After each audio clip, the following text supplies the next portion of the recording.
Okay, now we're going to find the perimeter of a rectangle here. The perimeter of this rectangle can be done a few ways.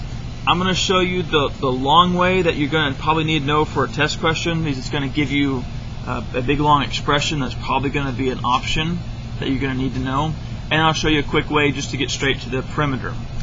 Okay, for the perimeter, perimeter means we're going to add all the sides. There's usually a test question about what kind of expression you could use.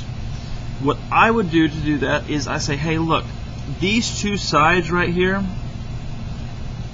are the same. That means I have two of these sides. So 2 times x plus 3y plus 4. I have two of those sides, and then I have to add these two sides as well. The good thing about these sides is those two sides are the same as well. Y, that's a y, minus 2x right there.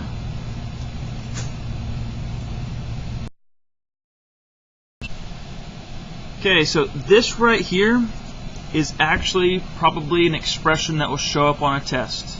Probably our test at the end of the unit, or some sort of ACT, SAT type question.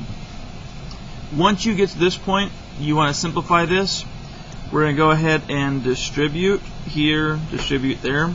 So this ends up being 2x plus 6y plus 8, and this is plus 2y minus 4x. This sometimes might also be an option. It's not as common as this one for test questions. And then the last step, you need to combine all your like terms. Let's go for my x's. I have negative 4 and 2. That gives me negative 2x. Let's try my y's now.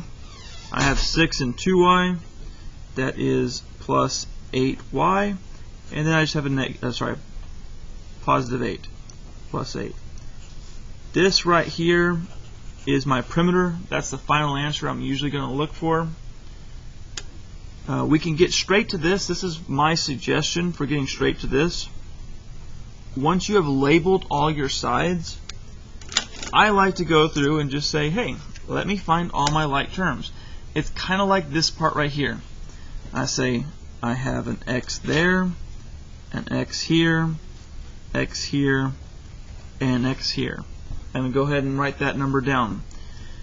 Negative 2 plus negative 2 plus x gets me negative 2x. Then I have a y here, a y there, a y there, and a y there. So 3 plus 1 plus 3 plus 1 is going to be 8y. And at the very end I have two 4's, which gives me 8. And you'll notice these two are the same thing. I like just labeling it all out, writing the answer, but again, you need to know how to do this. It's more work, but these right here could all be possible answer choices. So if you do this and you don't see this, you're going to have to do it the long way here and test these, see what's equivalent. Last one we're going to look at. We're going to look at the perimeter of this triangle. Perimeter of this triangle. This one has a little thing a little bit different here. It tells us what our perimeter will equal in actual numbers. So I'm going to do the trick I did at the very end. I'm going to say, hey, look, there are my x's, there's some more x's, there's some more x's, and then I have some constants. Add my x's up. 7 plus 4 minus 1, that's going to give me 10x. And then 14 plus 8 minus 2 is going to get me plus 20. And then again, I have this is 60 inches.